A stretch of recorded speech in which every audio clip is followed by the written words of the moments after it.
এবার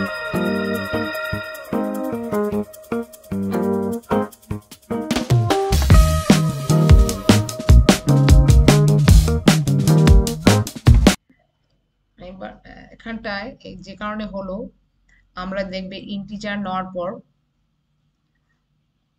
ইন্টিজার আমি দিচ্ছিলাম এখানে, দেখো একটা জিনিস এখানে আমি এখানে ইন্টিজার স্যালারির জায়গাটা আমি দিচ্ছিলাম স্যালারি ধরো 50,000 বা 60,000, এটা উল্টো পাল্টা একটা নাম্বার দিচ্ছিল। এটা অনেক সময় ইন্টিজার আমি স্যালারি রেঞ্জটা বেশি দিচ্ছিলাম, ধরো 50,000, 60,000, 1 লাখ স্যালারি।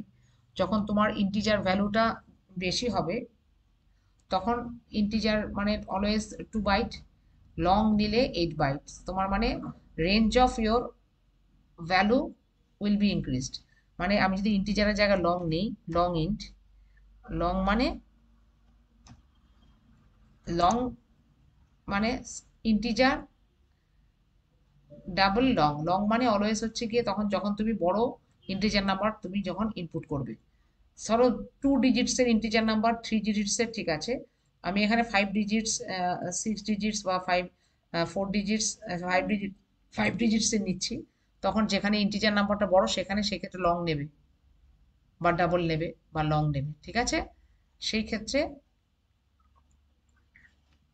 এই জায়গাটায় চেঞ্জ করে লং, আর সেই ক্ষেত্রে তোমার তখন লং এর জন্য তখন পার্সেন্ট ডি নয়, যেই তুমি লং মানে কি মনে রাখবে ইন্টিজারেরই, যখন তোমার যখন তোমরা অনেক বড় ইন্টিজার তোমরা নেবে, ধরো 1 লাখ, 2 লাখ, 60,000, 70,000, 2 ডিজিটসের মোর দেন 2 ডিজিটস, 3 ডিজিটসের যখন তোমরা ইন্টিজার নাম্বার নেবে তখন অনলি ইন্ট না নিয়ে লং ইন্ট, লংটা নেবে। লং মানে it will help to take more digits integer, more than 2 or 3 digits integer number. Big integer numbers will be entered through the long or double. Or integer also,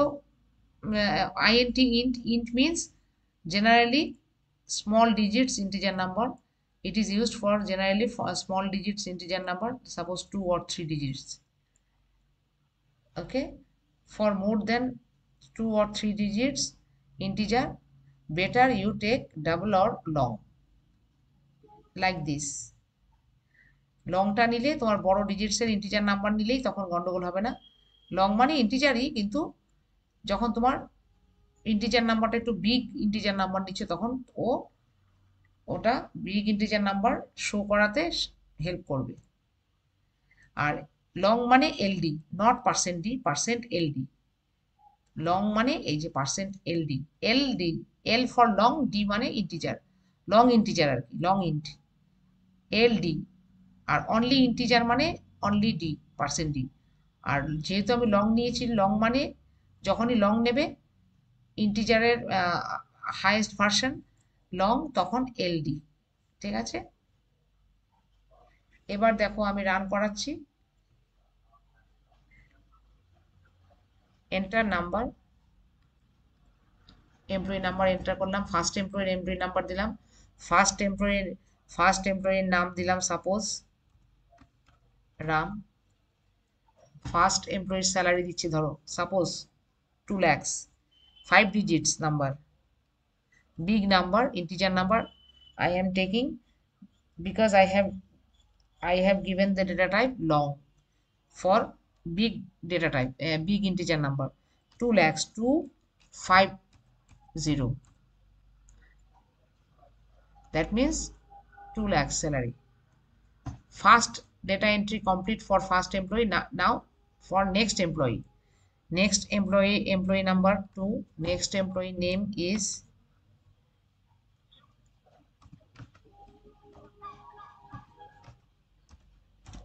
Rahim, next employee salary suppose 2 lakhs,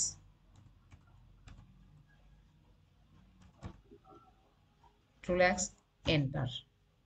দেখো এবার huge digits এর number নিচে তাও দিচ্ছে, মানে তার মানে কি আমি যখন huge number 2 lakhs, 3 lakhs, more than 2 digits or 3 digits এর ইন্টিজার নাম্বার তখন লং বা ডাবল নেবে। লং মানে double, always two, only integer মানে 2 বাইটস, 2 বাইটস জায়গা দেবে, মেমোরিতে জায়গা নেয় যে কোনো নাম্বার স্টোর করার জন্য, সেগুলি জেনারেলি 2 or 3 ডিজিটসের নাম্বার। ডাবল মানে, ডাবল মানে হচ্ছে গিয়ে তোমার তোমার 8 বাইট, ঠিক আছে। আর লং মানে 16 বাইট, তার চেয়েও বেশি বাইট, ঠিক আছে। লং মানে তার চেয়েও বেশি বাইট হবে। তার মানে যখন তোমার মোর বিগ ইন্টিজার নাম্বার তোমাকে এন্ট্রি করতে হবে, 4 ডিজিটস, 5 ডিজিটস, 6 ডিজিটসের, তখন তোমার লং নেওয়াটাই বেস্ট। দেখলে ইনপুটটা কি করে দেখালো। রেকর্ডস আর ফার্স্ট এমপ্লয়ি রেকর্ডস হচ্ছে 1, নাম এমপ্লয়ি নাম্বার হচ্ছে 1, নাম হচ্ছে রাম, স্যালারি হচ্ছে 2 lakhs। নেক্সট এমপ্লয়ি রেকর্ডস আর নাম্বার হচ্ছে 2, নাম হচ্ছে রহিম, আর স্যালারি হচ্ছে 2 lakhs, 3 lakhs যাই দাও তুমি, ঠিক আছে। এইভাবে ইনপুট করতে হয়। এবার নেক্সট হচ্ছে আরেকটা প্রোগ্রাম দেখিয়ে দিচ্ছি।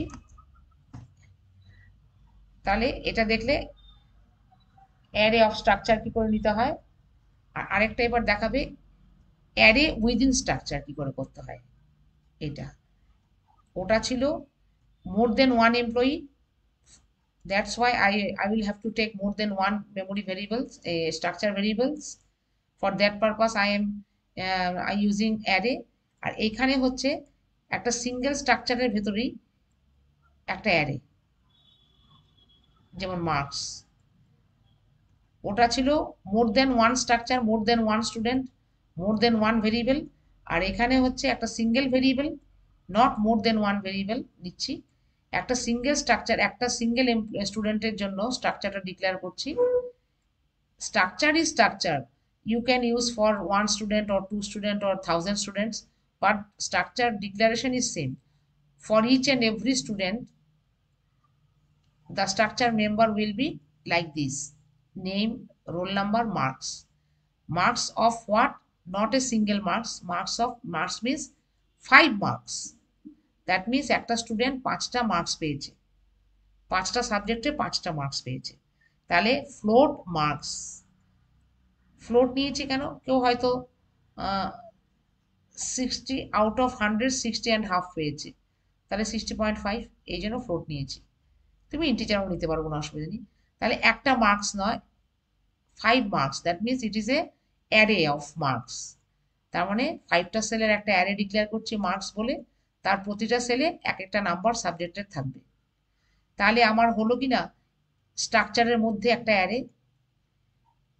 আর আগেরটা ছিল অনেকগুলো স্ট্রাকচার, অনেকগুলো স্টুডেন্টস, তার মানে অনেকগুলো ভ্যারিয়েবল। এখানে এস এর জায়গায় এস এর একটা অ্যারে নিতাম, এস অ্যারে সাইন, থার্ড ব্র্যাকেটের মধ্যে অ্যারের সাইজ দিতাম 10। কিন্তু না, এখানে তা নয়, এখানে হচ্ছে গিয়ে সিঙ্গেল স্ট্রাকচার, মানে একটা স্টুডেন্টের 5টা করে মার্কস। এবার যদি 10টা স্টুডেন্ট হয়, প্রত্যেকের 5টা করে মার্কস পাবে, এই আর কি ব্যাপার।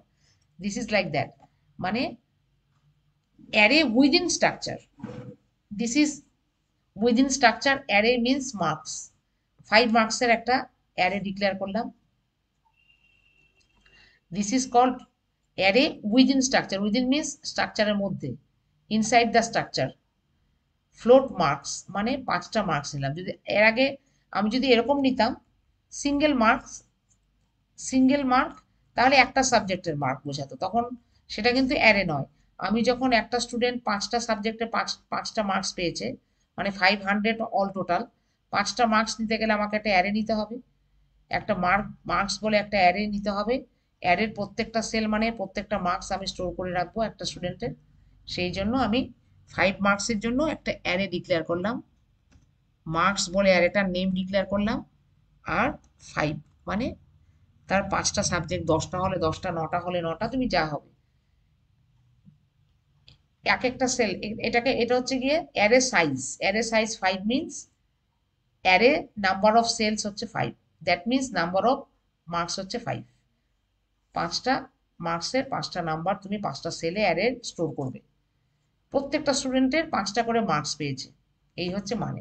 That is called array within structure, ঠিক আছে। তার জন্য ইন্ট মেন, তোমরা জানো স্ট্রাকচারটা আগে ডিক্লেয়ার করলাম। তার মধ্যে স্ট্রাক্ট স্টুডেন্ট এস, মানে এসটা হচ্ছে স্টুডেন্ট স্টুডেন্ট স্ট্রাকচারের ভ্যারিয়েবল। এই ভ্যারিয়েবলটা ডিক্লেয়ার করা মানে আমার মেমোরি লোকেশন বুক হলো। এস ডট বলে সবকটা আমি অ্যাক্সেস করব এবং তার মধ্যে ভ্যালু রাখবো, ভ্যালু ইনপুট করব, ভ্যালুটা তুলে প্রিন্ট করব। এই তো কিছু অপারেশনস থাকলে মানে মার্কসের গ্রেড বের করব, পার্সেন্টেজ বের করব, এটাই টাস্ক। প্রত্যেকটা স্টুডেন্টের টোটাল মার্কসের উপর পার্সেন্টেজ কত পেয়েছে বের করব, করে প্রিন্ট করব। ঠিক আছে, তাহলে তার জন্য একটাই স্টুডেন্ট নিচ্ছে, এখানে অ্যারে অফ স্টুডেন্ট নয়, আমি একটা স্টুডেন্ট নিচ্ছি, কিন্তু প্রত্যেকটা স্টুডেন্টের একটা করে অ্যারে আছে, তার মধ্যে সেটা মার্কস অ্যারে, 5টা মার্কস থাকবে। তাহলে আমি ইনপুট নিয়ে নিচ্ছি, এই যে int I float total marks equal to 0। এই টোটাল মার্কস হচ্ছে একটা ভ্যারিয়েবল যার মধ্যে টোটাল মার্কস কত পেয়েছে 5টা মার্কসের যোগ করে রাখবো। I will add 5 marks for getting the total marks. After that, I will divide it by 500. Then I will got um, uh, the total percentage of the marks. Percentage of marks means all total of your marks divided by total marks. That means the total marks you got divided by total marks obtained divided by total marks.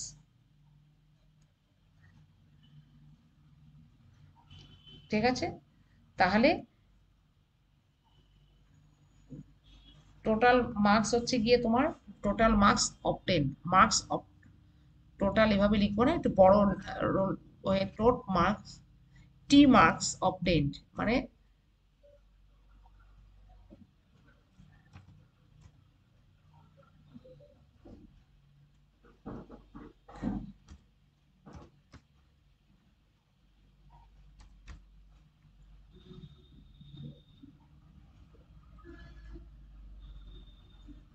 বা শুধু এটা দিয়ে, এটাই ভালো হবে দেখতে। ছোটোর মধ্যে ভ্যারিয়েবলটা নিয়ে টি মার্কস মানে total marks equal to 0। Total marks একটা ভ্যারিয়েবল নিলাম যার মধ্যে টোটাল মার্কসটাকে টোটাল করে রাখা হবে, তারপরে অল টোটাল মার্কস দিয়ে ডিভাইড করা হবে। ঠিক আছে, এবার printf enter name roll number of students.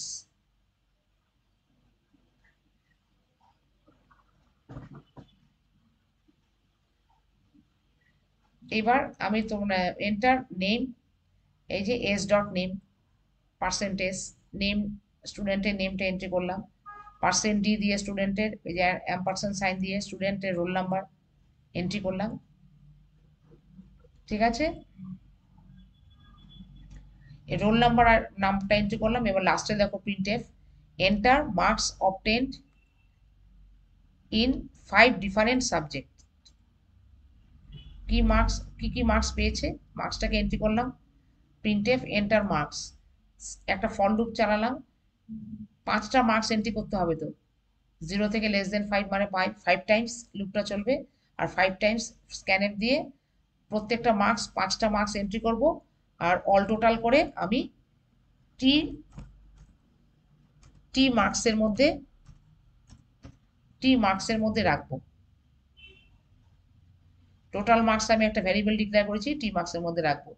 তার মানে ফর লুপ চালালাম, 5টা মার্কস আমাকে এন্ট্রি করতে হবে, 5টা মার্কস আমাকে এন্ট্রি করতে হবে। চেঞ্জ করলে সেভ করে নেবে সবসময়, নাহলে উড়ে যাবে। যখনই কিছু চেঞ্জ করবে সঙ্গে সঙ্গে ফাইলে গিয়ে সেভ করে নেবে। আমি 5টা মার্কসের জন্য 5বার স্ক্যান করে 5টা মার্কস আমি নেব প্রত্যেকটা স্টুডেন্টের, নিয়ে 5টা মার্কস এদের মধ্যে টোটাল করব, টোটাল মার্কস বের করব সামেশন করে টি মার্কস। ঠিক আছে, তাহলে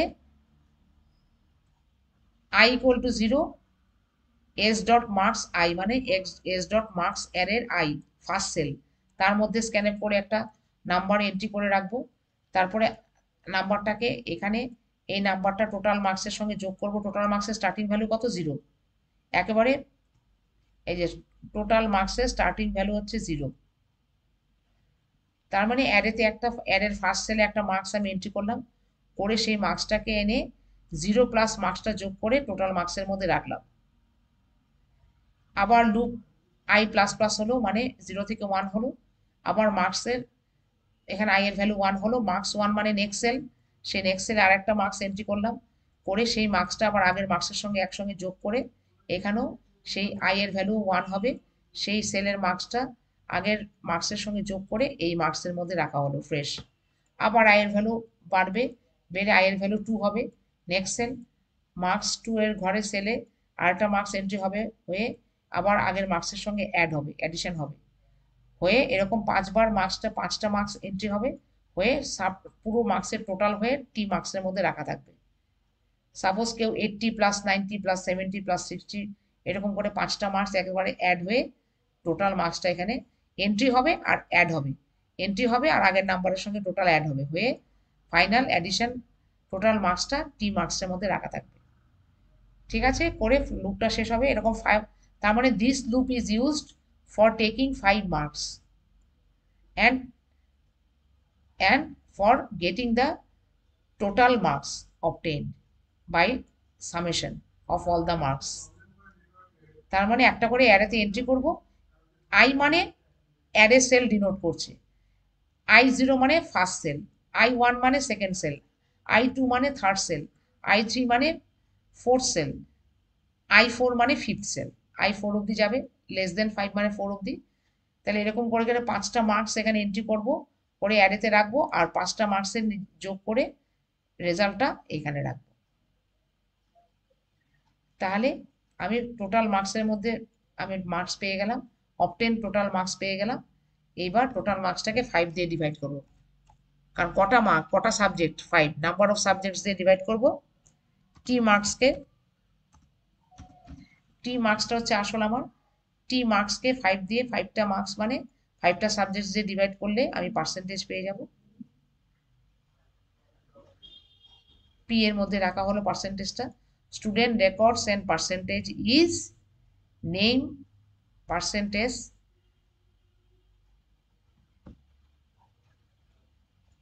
স্টুডেন্ট রেকর্ডটার মধ্যে কি দেখাবে, এস ডট নেম প্রথম প্রিন্ট হবে, রোল নাম্বার প্রিন্ট হবে, আর percentage obtained is equal to P F, percentage রাখা হবে, কত পার্সেন্ট মার্কস পেল। ঠিক আছে, পি এর মধ্যে রাখা আছে, এই যে টোটাল মার্কসকে 5টা সাবজেক্ট মানে 5 দিয়ে ডিভাইড করে পার্সেন্টেজ বার করা হলো, করে পি এর মধ্যে রাখলো, পিটাকে প্রিন্ট করা হলো। ঠিক আছে,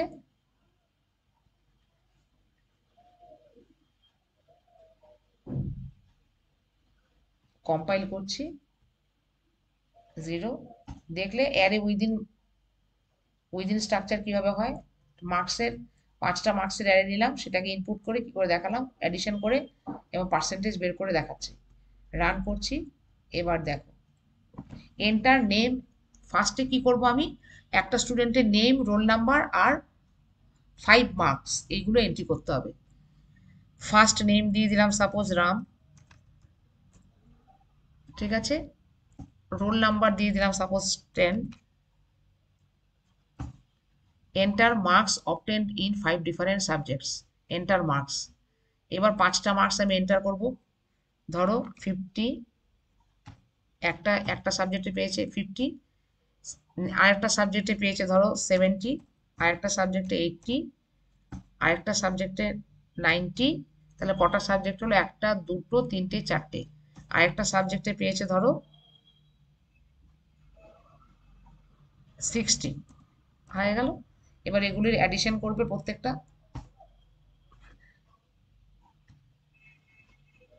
এখানে গেট সিএচ দিইনি বলে চলে এলো, উইন্ডোতে গিয়ে আবার স্টার্ট করতে হবে, গেট সিএচটা লাগিয়ে দিব, এইগুলো রিটার্ন করেছে। এবার ইউজার স্ক্রিনে যাব, এই যে রেজাল্টটা, স্টুডেন্ট রেকর্ডস আর student records and percentage is name হচ্ছে is to Ram, roll number হচ্ছে 10, পার্সেন্টেজ অবটেন্ড ইজ 70। তুমি দেখো 5টা মার্কস, এখানে 5টা মার্কস অ্যাড করে টোটাল বের করে 5 দিয়ে ডিভাইড করলে 70% মার্কস পেয়েছে, এটাই দাঁড়ায়। That is the program. বুঝতে পারলে, এই স্ক্রিনটার মধ্যে গেট সিএচ দিইনি বলে ইউজার ইউজার তোমার আউটপুট স্ক্রিন থেকে বেরিয়ে চলে এলো, আমাকে উইন্ডোতে গিয়ে আবার আউটপুট দেখতে হলো। তার জন্য মেইনের ভেতরে ক্লিয়ার স্ক্রিন দিয়েছি,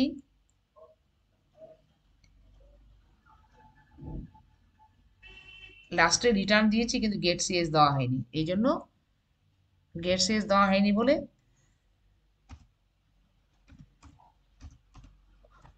আউটপুট স্ক্রিন থেকে বেরিয়ে এসে আবার নতুন করে আমাকে রেজাল্ট দেখতে উইন্ডো থেকে ঢুকতে হলো। এটা সেভ করে নিই, সেভ। এবার চালাই, এবার দেখবে। আচ্ছা, এবার একটা জিনিস দেখে নিই,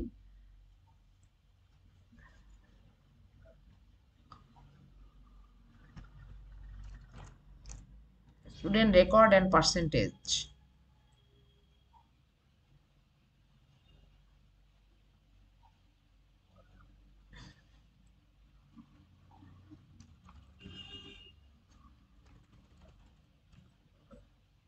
পার্সেন্টেজ হচ্ছে এত, ঠিক আছে।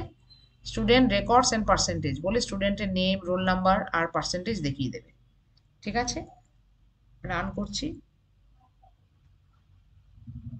এররটা কি দিচ্ছে দেখি এখানে। ও সরি, এখানে মার্কস সাম রেখেছিলাম, এখানে হবে টি মার্কস। দেখো এররটা ঠিক তোমার ওই লাইনে, কোন লাইনে এরর হয়েছে দেখিয়ে দেবে। কারণ টি মার্কস মানে টি মার্কস প্লাস এস মার্কস 0, মানে টি মার্কসের স্টার্টিং ভ্যালু 0 ছিল, 0 প্লাস ফার্স্ট মার্কস। ফার্স্ট সেলে যা প্রথম সাবজেক্টের মার্কস যোগ করলো এ 0-র সঙ্গে করে এখানে রাখা হলো। সাপোজ ফার্স্ট সাবজেক্টটা পেয়েছে 70, 70 প্লাস 0 মানে 70। তারপরে আবার নেক্সট সাবজেক্টে আবার ফর লুপ ইনক্রিমেন্ট করে নেক্সট সেল গেল, নেক্সট সেলে আবার একটা নাম্বার দিল 60, তার মানে আগের নাম্বার যোগ করে ছিল কত, যোগ করে 70, 70 এই পারে চলে এলো, 70 প্লাস নতুন মার্কস কত 60, তার মানে 130 আবার এখানে স্টোর হলো। আবার আই এর ভ্যালু বাড়লো, বেড়ে আই এর হলো 2, মানে নেক্সট সেলের ভ্যালু আবার এন্ট্রি হলো, মানে মার্কস 2 নাম্বার সেলে ভ্যালু এন্ট্রি হলো। ভ্যালু এন্ট্রি হয়ে সেই ভ্যালুটা সাপোজ 50 দিলাম, তাহলে এখানে 50 চলে এলো, মার্কস 50। আর আগের মার্কস কত রেখেছিলাম এখানে 130, 130 এ পাশে চলে এলো এটার মধ্যে, এটা ফ্রি হয়ে গেল, 0 হয়ে গেল।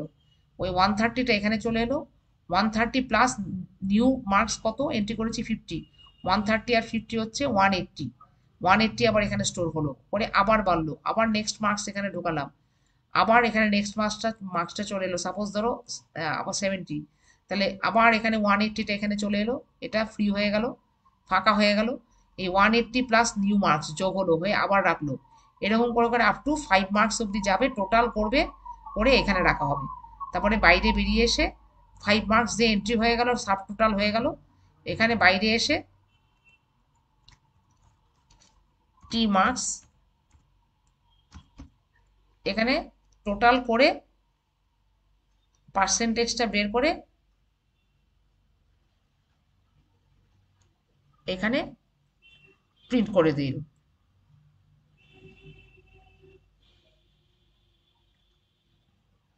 রান,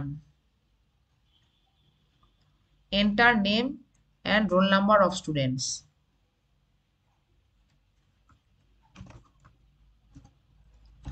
রোল নাম্বার হচ্ছে 10, enter marks obtained in 5 different subjects, enter marks.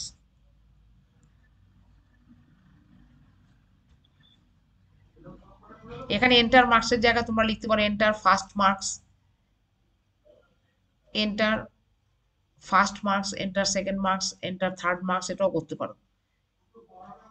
Enter মার্কসটা লিখছি, ফার্স্ট ধরো 70 পেয়েছে, নেক্সট হচ্ছে 50 পেয়েছে, নেক্সট হচ্ছে 80 পেয়েছে, নেক্সট হচ্ছে 90 পেয়েছে, নেক্সট হয়েছে তারপরে হচ্ছে গিয়ে তোমার 60 পেয়েছে, ঠিক আছে।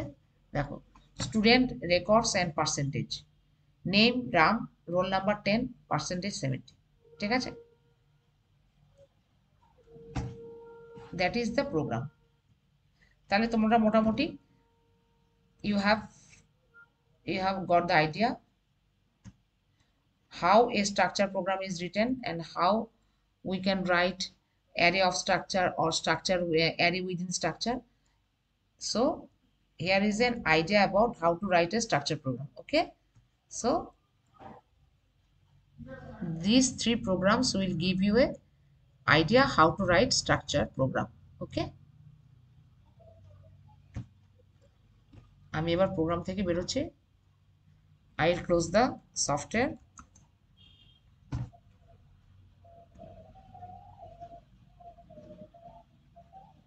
all text বা quit, yes সেভ করবে, অলওয়েজ সেভ চেয়ে নেবে। বেরিয়ে আসলাম।